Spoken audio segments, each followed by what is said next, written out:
Bonjour à toutes et à tous, c'est Hermès, j'espère que vous allez bien, que ça va un peu mieux, que depuis ce début de semaine, je posterai cette vidéo à midi pour faire notre top 10 des cryptos des membres, mais on parlera un petit peu Bitcoin.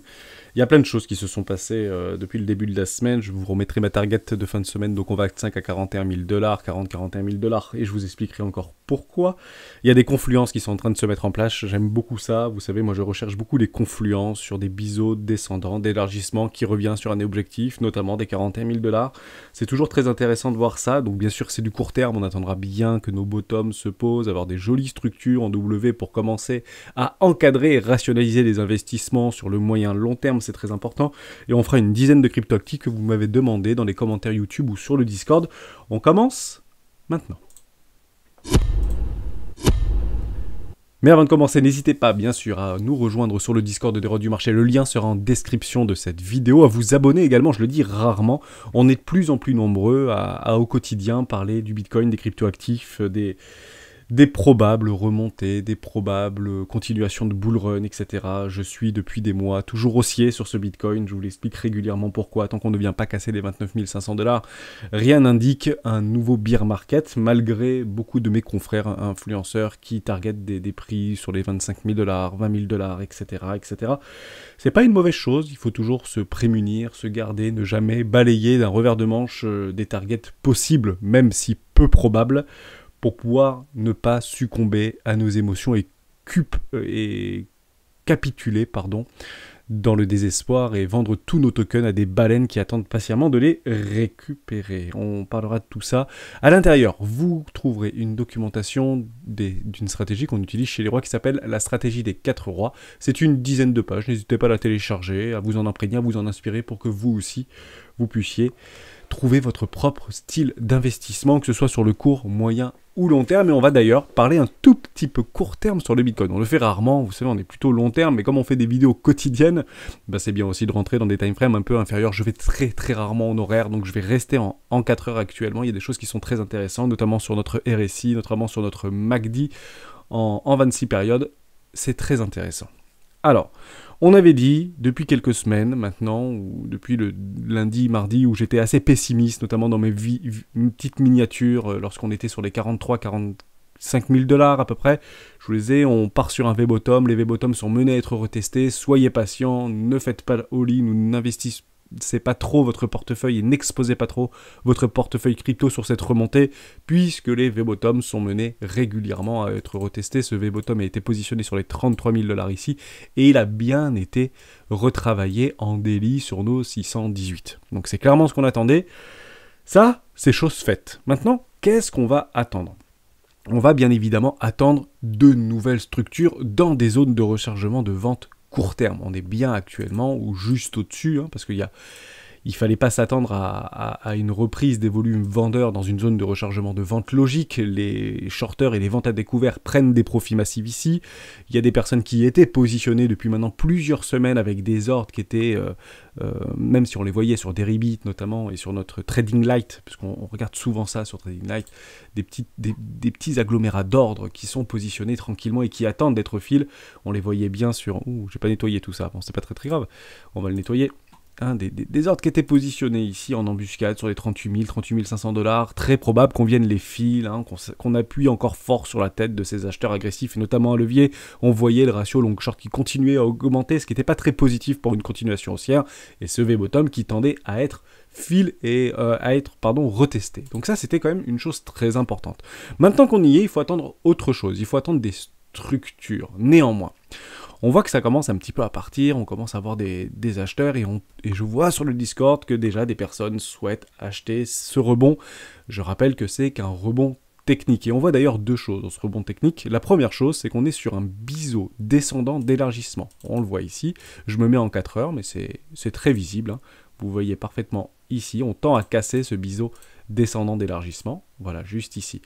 Les objectifs de ce biseau d'élargissement, et c'est ce que je vous parlais juste avant sur une confluence, targeteraient le début de ce biseau descendant d'élargissement aux alentours des 41 000 $. Donc c'est juste un objectif théorique d'une figure chartiste. Si on vient ici, ça ne veut pas dire qu'on va partir dans la lune. Et pourquoi ça ne veut pas dire qu'on va partir dans la Lune? Puisque avant d'accéder à avant de partir dans la Lune, il y a plusieurs choses qu'il va falloir prendre en compte. La première chose, c'est que si je prends mes bottoms et mes tops de marché court terme, le premier truc à faire, c'est d'aller casser ce premier arrêt. Et il est ici, ce premier arrêt. Je vais vous le tendre un peu, comme ça on le verra beaucoup mieux. Voilà, juste là. Premier arrêt se trouve actuellement sur les 40 000 $. 40 000 $, c'est incroyable. Et j'aime beaucoup ces confluences. C'est exactement notre max price sur les clôtures des options d'institutionnels au 25 février prochain. Dans 2 jours, en fait, puisque je vais poster cette vidéo aujourd'hui. Donc, pour le coup, vous avez le top de l'actualité. Ça m'a beaucoup été demandé, mais comme j'étais en déplacement, j'ai pas pu tourner les vidéos la veille pour le lendemain. Et je trouvais ça intéressant de garder dans cet état d'esprit un petit peu d'incertitude, de conflit avec la Russie, avec les États-Unis, avec l'Europe, etc. Donc, c'est très incertain et c'est toujours intéressant de faire des vidéos d'actualité. Et je vous l'ai dit qu'on ferait plus de vidéos d'actualité dans des périodes peut-être de plus forte volatilité ou de plus forte incertitude. On voit exactement ce market price à 40 000 $. C'est chirurgical et je doute qu'on fasse gagner ce strike price des 40 000 $ sur des puts au niveau de l'open interest qui est à l'heure où je vous parle à 2063 Bitcoin leveragé. En somme, qu'est-ce que ça veut dire? Ça veut dire que si Bitcoin est inférieur à 40 000 $ au 25 janvier très tôt le matin, je pense que c'est aux alentours des 4 ou 8 heures du matin, à ce moment-là, ça fera gagner beaucoup de personnes, pour le coup, ou des groupes de personnes relativement riches, 2000 Bitcoin, c'est pas rien, et qui seront assurés de pouvoir vendre leur Bitcoin à 40 000 $, quel que soit le niveau du cours du Bitcoin. Actuellement, il est à 38-39 000 $, donc pour le moment, ces gens-là sont gagnants. Et je doute qu'ils soient gagnants et que les market makers aussi proches du but ne fassent pas ce petit coup, le petit coup de force pour essayer d'exécuter un minimum d'ordre au niveau de cet open interest pour ne pas devoir acheter du Bitcoin massivement. On oublie les 50 000 $.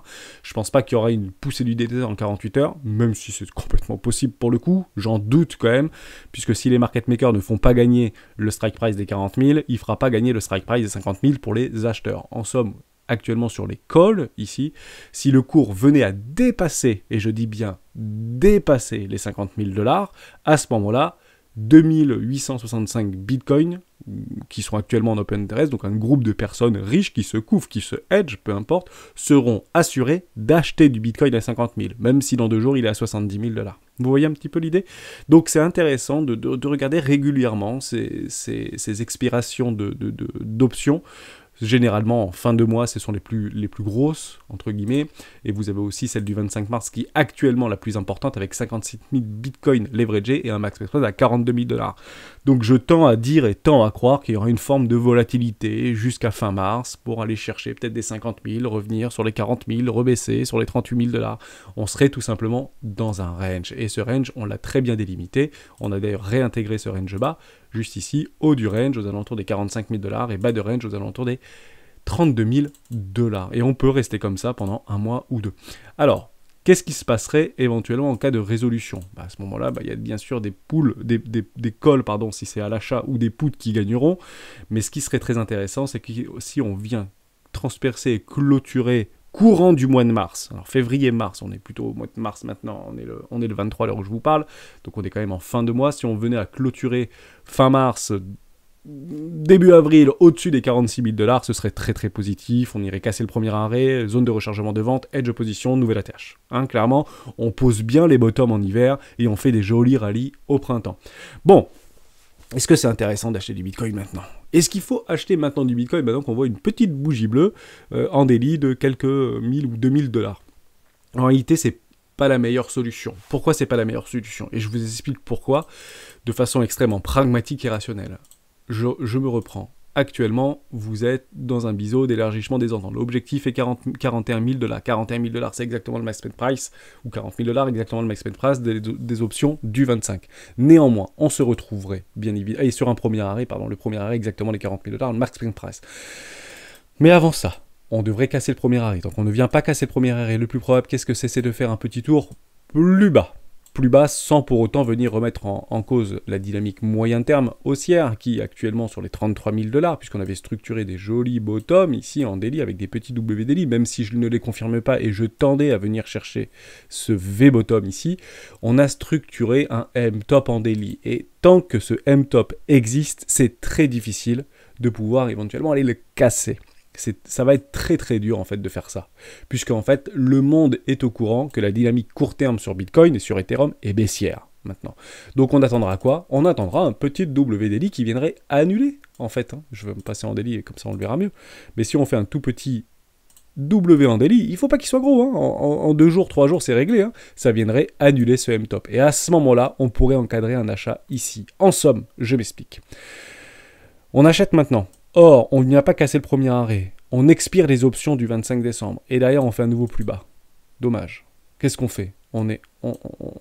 Comment on va réagir émotionnellement? Est-ce qu'on vend ici? On met un stop? À ce moment-là, on est trader. Et puis, pour le coup, ça se joue, sans aucun problème. On peut éventuellement encadrer un trade ici, il n'y a pas de problème.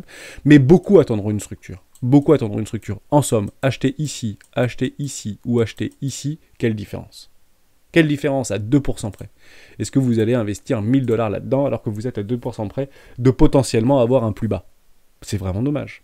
Donc, soyez patient. Soyez patient puisque c'est solide ce qui s'est passé ici. Un retournement de tendance daily, c'est pas petit. C'est pas énorme, c'est pas du weekly, mais c'est pas petit. En somme, le plus probable également, c'est d'aller défendre cette zone de rechargement de vente logique. Tant bien même on viendrait propulser notre Bitcoin à 42 000, 43 000 $, on se retrouverait où? Dans une zone de rechargement de vente logique. Et les vendeurs ont la main. Les vendeurs détiennent la main sur la tendance de prix de ce Bitcoin. Donc on prendra une zone de short court terme, zone de vente court terme. Ici, vous vous dites, mais il n'y a plus d'acheteurs, il n'y a plus de vendeurs. C'est normal, on est dans une zone de rechargement d'achat. Les vendeurs vont se montrer ici pour protéger leur prix d'entrée. Ok. Pourquoi? Pour repousser encore ce prix et transformer un énorme M-top en weekly. Or, on est en train de se poser la question s'il faut acheter ici. Il y a plein de choses qui peuvent se passer. D'accord? Attendez vos structures, c'est très important.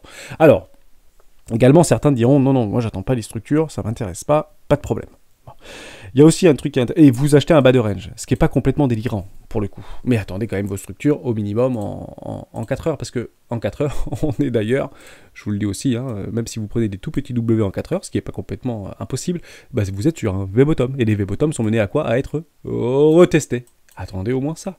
Et si vous avez ça en 4 heures, vous avez ça en daily. Soyez patient, ça sert à rien de sauter sur une bougie verte pour vous, ou une bougie bleue pour moi.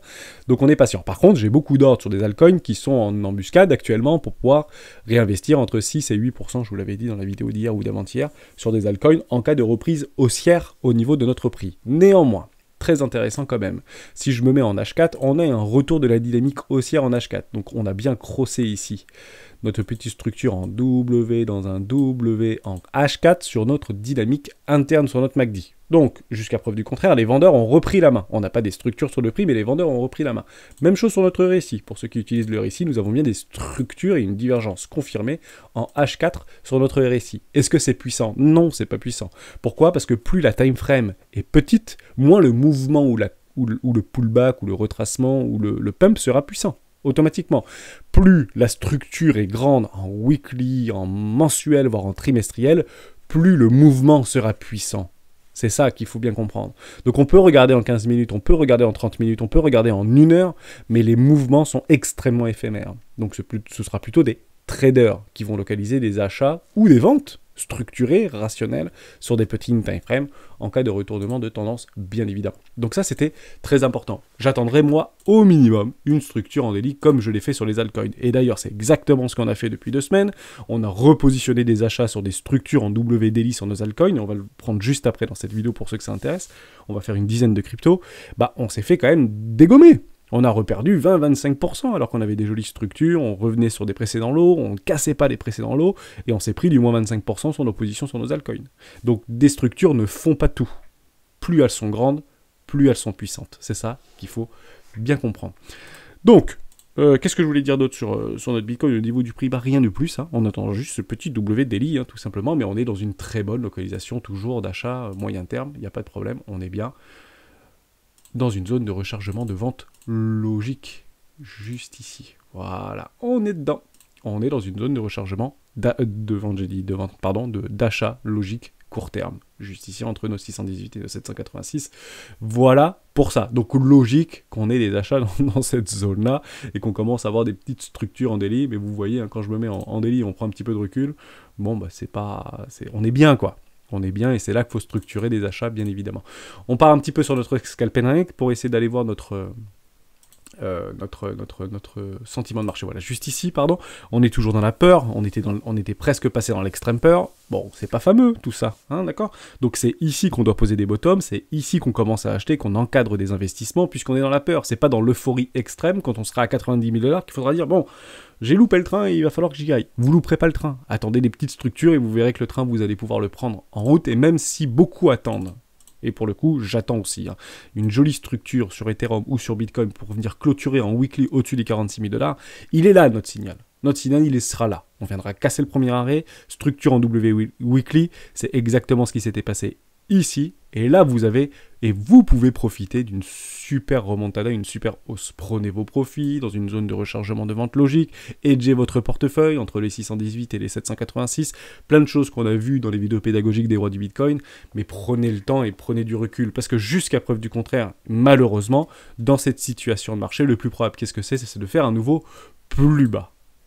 C'est de faire un nouveau plus bas. Tant qu'on n'a pas les structures, le plus probable, nouveau plus bas. La dynamique de prix est baissière en daily, et baissière sur notre MACD en daily également, comme sur notre RSI. On a structuré des M-top sur nos indicateurs techniques. C'est pas le moment d'acheter avec un petit peu trop de force et un petit peu trop de levier, sauf si vous êtes des traders ou intraday, pourquoi pas, mais c'est un autre métier où c'est notre approche. Nous, on est plutôt long terme, pour ne pas passer des heures et des heures derrière les écrans et pouvoir profiter d'une hausse lorsque toutes les planètes se seront alignées. On fait un tout petit peu d'heure de flow et je passerai sur les cryptoactifs qu'on m'a demandé. C'est très bien, c'est très intéressant. Je passe en 4 heures. On voyait qu'on était un petit peu trop gourmand au niveau des longues. Là, on s'est fait un peu dégommer les longues juste ici, sur cette toute petite mèche. Et actuellement, on voit que notre open interest est en train de cristalliser. On a de nouveau une décorrélation, une décroissance de notre ratio long-short. C'est-à-dire qu'il y a beaucoup de vendeurs qui se mettent sur ce marché, qui ne veulent pas voir le prix monter, et on a un funding qui est complètement dans le négatif. Donc ça, c'est très positif. En somme, actuellement, comme le plus probable, c'est de voir un nouveau plus bas. Il est évident qu'il y ait des ventes à découvert et des vendeurs à découvert qui se mettent sur ce marché. On est d'accord. Pourquoi? Parce qu'on peut venir chercher le premier arrêt, il y a beaucoup de vendeurs qui vont se positionner, puisque tant qu'on ne casse pas le premier arrêt, le plus probable c'est de faire un nouveau plus bas. Quand on prend la time frame supérieure donc de H4 à daily, la dynamique de prix est baissière, donc c'est plutôt ici pour des traders court terme qu'il va falloir encadrer des ventes et non pas des achats. Okay. Néanmoins, sur le long terme, on est moins dans ce sens-là, on est plutôt contre-tendance sur le long terme. Pourquoi? Parce que la dynamique de fond en weekly est haussière. Donc shorter, en somme, et c'est ça qu'il faut bien comprendre, shorter un marché dans une zone de rechargement moyen terme, c'est pas forcément le plus intéressant. Je vous explique. Shorter un marché, et il y en a plein qui le font, hein, mais c'est pas grave, hein, parce que souvent on ne regarde que des toutes petites timeframes et on se met des œillères, et il faut prendre un peu de recul. Vous avez raison, la dynamique de prix sur Bitcoin est baissière en daily. Donc si vous voulez trader en H4, à ce moment-là, c'est intéressant d'encadrer des ventes. Mais maintenant, si on se met en horaire, voire en 30 minutes, la dynamique est redevenue haussière sur la time frame supérieure. Hein, c'est intéressant de faire cette gymnastique.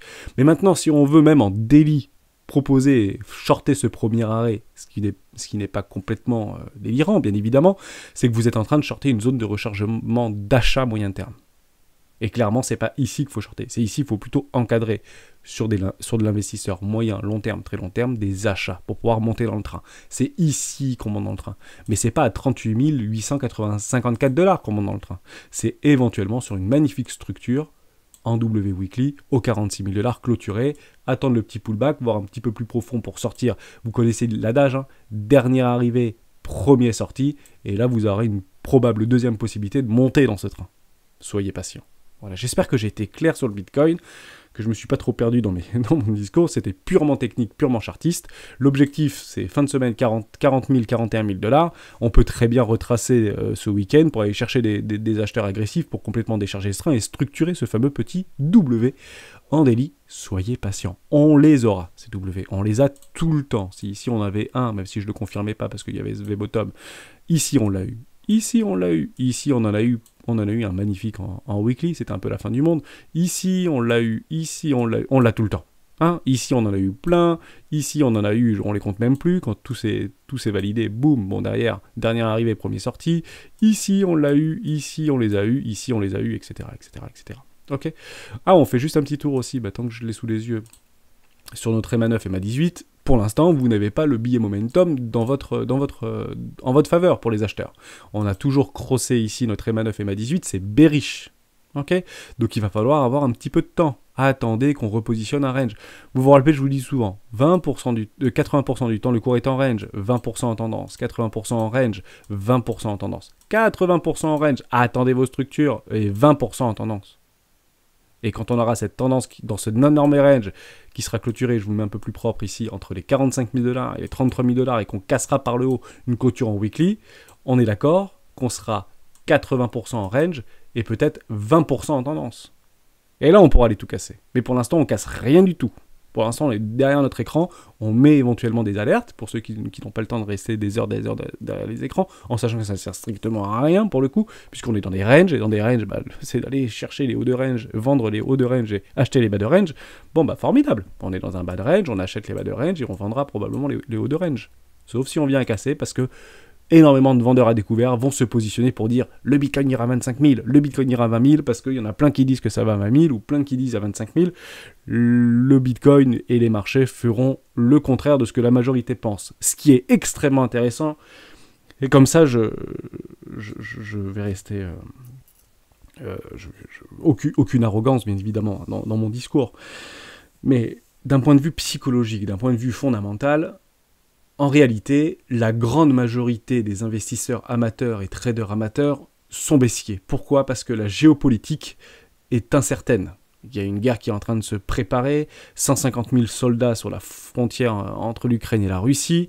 C'est pas bullish l'histoire. C'est pas bullish. Malheureusement, heureusement, le marché fera le contraire de ce que la majorité pense.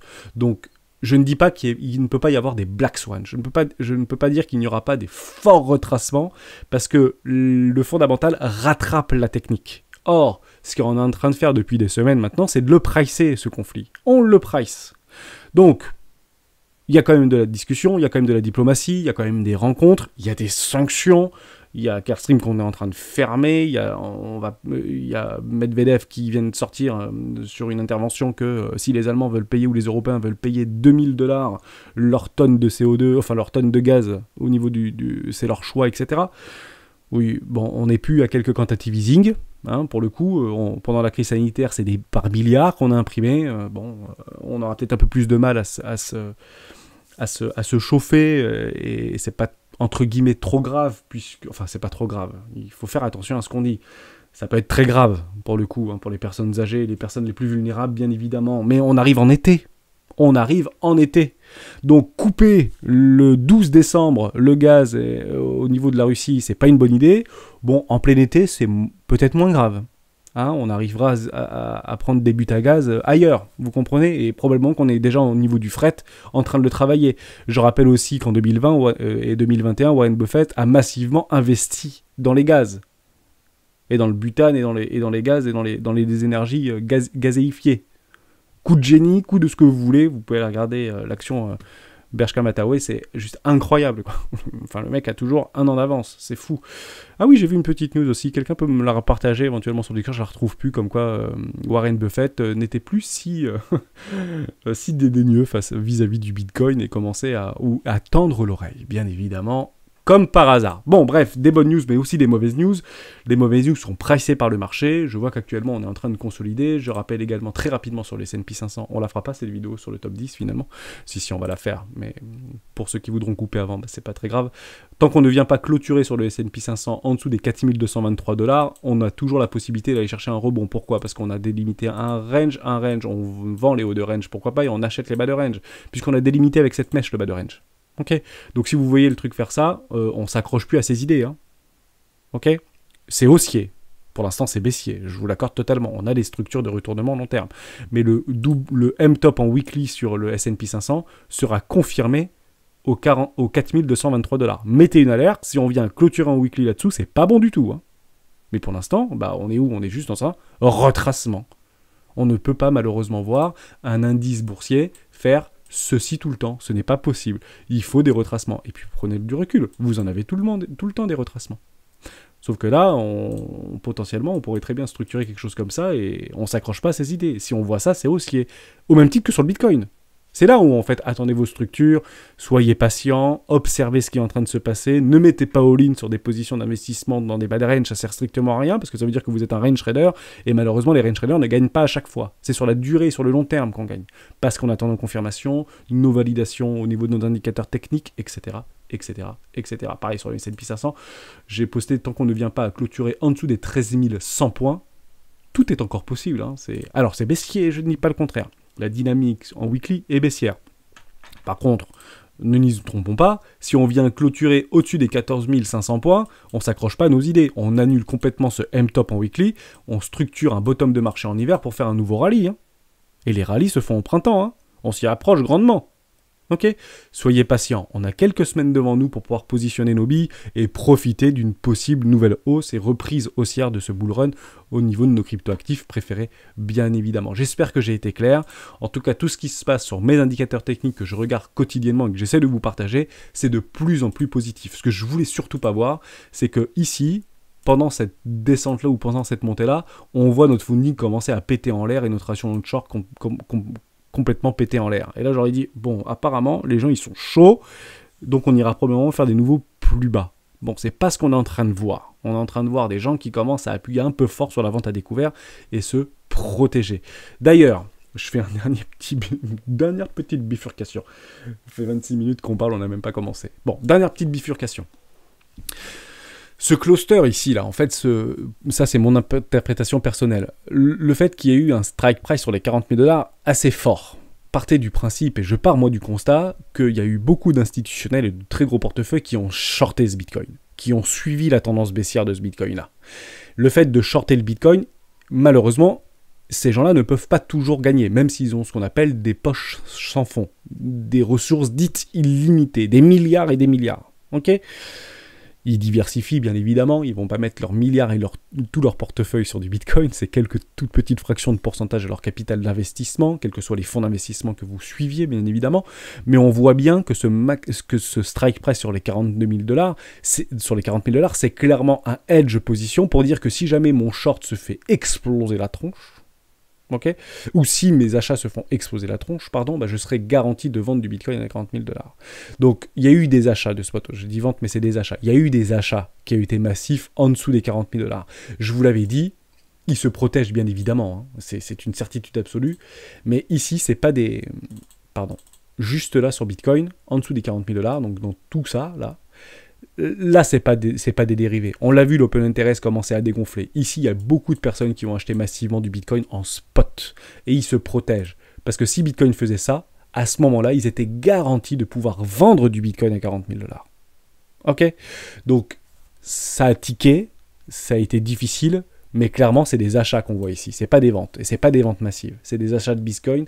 Et d'ailleurs, si on fait un tout petit tour sur Glassnode, il n'y a pas un retour massif des bitcoins et des tokens sur les exchanges. Hein. C'est fulgurant, c'est pas si énorme que ça, on perd 1% par rapport à quelques mois.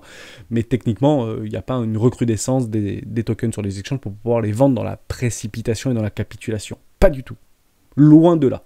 Très loin de là. On est plutôt en train de sortir des tokens des exchanges pour ce qu'on appelle rarifier l'offre. Et pourquoi pas anticiper ce qu'on appelle un climax run. Beaucoup plus de demandes que d'offres, le prix explosera à la hausse, mais ça peut prendre des semaines et des mois. Quand on dit ça, on a l'impression que ça va se faire en 48 heures. Non, ça peut prendre des semaines et des mois. Hein. Ces gros portefeuilles mettent en place des plans sur plusieurs semaines, plusieurs mois, anticipent tous les scénarios possibles et agissent en fonction de tous les scénarios possibles. C'est leur métier d'agir en fonction des différents scénarios. Moi, mon approche à moi, elle est plutôt simple et plutôt elle est même très simpliste. J'attends juste un petit W weekly là-dedans, et puis en avant gagnant.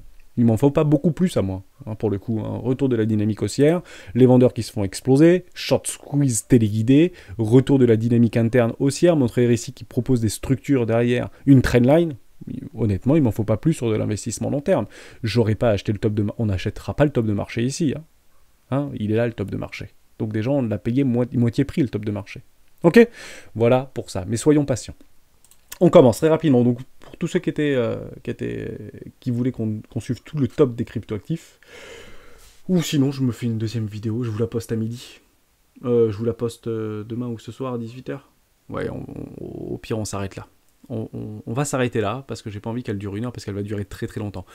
On se retrouve à 18h, je la tourne entre midi et 2, cette deuxième vidéo, et on se fait le top 10, je vous le dis ce qu'il y aura dedans pour ceux que ça intéresse, HBAR, EOSmatic, Theos, UOS, ANC, ONG, XDC, CRM, HTR, très intéressant, c'est marrant.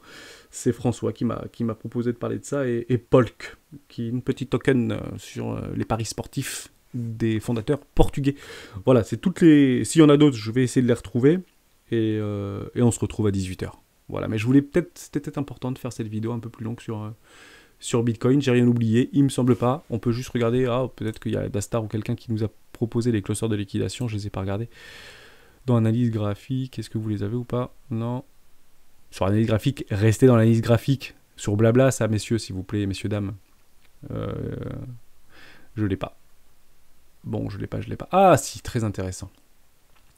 Pour ceux qui sont restés jusqu'au bout, et merci d'être restés jusqu'au bout, j'ai un membre qui a partagé ça, je sais plus qui c'est, je ne m'en rappelle pas.